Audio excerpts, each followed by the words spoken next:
বন্ধুরা সবাই কেমন আছো? চলে এসেছি সম্পা রান্নাঘরে নতুন একটা রেসিপি নিয়ে। আজকে আমি বানাবো এগ পাস্তা। কিভাবে বানাই চলুন দেখে নেওয়া যাক।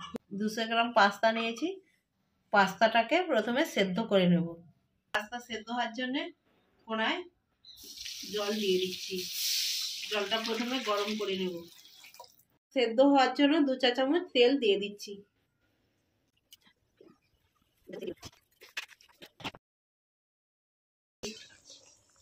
200 গ্রাম পাস্তা দিয়ে দিয়েছি। 2 মিনিট সেদ্ধ করে নেব। দেখুন বন্ধুরা, পাস্তাটা খুন্তি দিয়ে কেটে কেটে দিচ্ছি।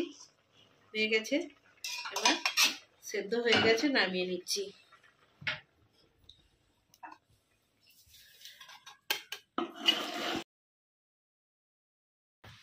ফুটো করে গামলাতে নামিয়ে নিয়েছি, জলটা ঝারিয়ে নেব। আমি 2টো ডিম নিয়েছি পাস্তার জন্য। আপনারা চাইলে 3টেও নিতে পারেন। অল্প পরিমাণে নুন দিয়ে আমি ডিমটাকে ফেটিয়ে নিচ্ছি। ডিমটা ভালো করে ফেটিয়ে নিয়েছি। কড়ায় সাদা তেল দিয়ে দিয়েছি। এবার আমি ডিমের ভুজিয়াটা তৈরি করে নেব।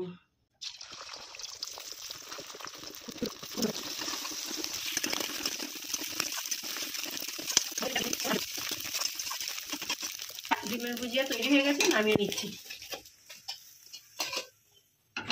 পাস্তার জন্য আমি সবজি কেটে নিয়েছি। গাজর, বিনস, ক্যাপসিকাম, কাঁচা লঙ্কা। প্রথমে আমি গাজরটাকে ভেজে নেব।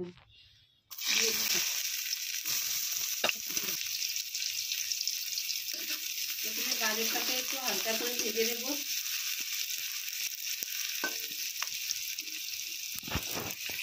গাজরটাকে হালকা করে ভেজে নিয়েছি।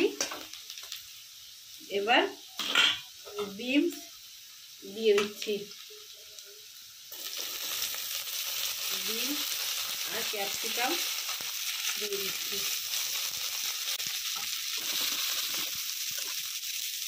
আপনারা চাইলে বাংলা সবজি, ফুলকপি, সব সবজি দিয়ে দিতে পারেন।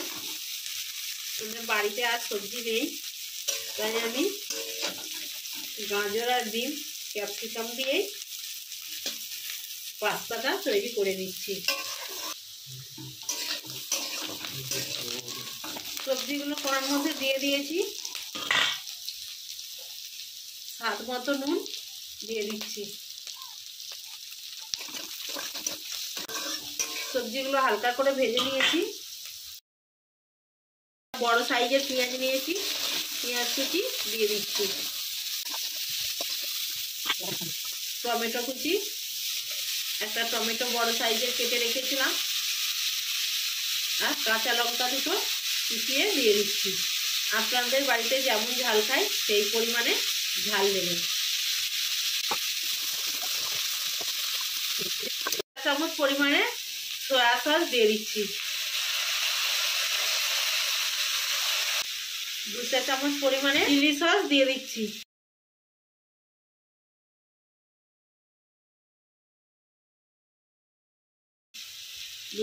আমি 2 চা চামচ পরিমাণে টমেটো সস দিয়ে দিচ্ছি। সব সসগুলো দিয়ে ভালো করে নাড়িয়ে চাড়িয়ে নিচ্ছি। সব সসগুলো দিয়ে নেড়ে চেড়ে নিয়েছি। এবার এর মধ্যে সেদ্ধ করা পাস্তা দিয়ে দিচ্ছি।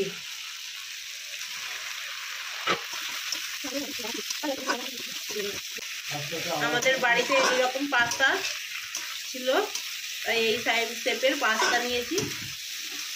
আপনারা যে কোনো শেপের পাস্তা নিতে পারেন। দুধ পাস্তা করেছিলাম অন্য শেপের পাস্তা নিয়ে, আজকে আমি এই পাস্তা নিয়েছি।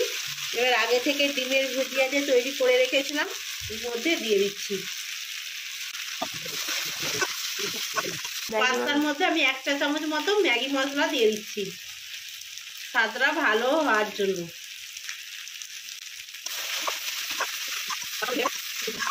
খুব সুন্দর একটা গন্ধ বেরিয়েছে। আপনারা বাড়িতে খুব সহজেই এই রেসিপিটা তৈরি করতে পারেন। খুব সহজেই 10 মিনিটে বাড়িতে এই রেসিপিটা তৈরি করতে পারেন। পাস্তা হয়ে গেছে, নামিয়ে নিচ্ছি।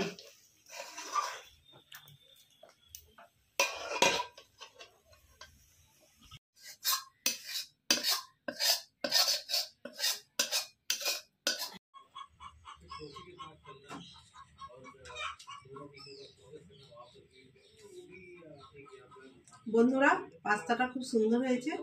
আপনারাও বাড়িতে এই রেসিপিটা ট্রাই করবেন। বন্ধুরা, বেশি বেশি করে লাইক, কমেন্ট এবং সাবস্ক্রাইব করে আমার পাশে থাকুন।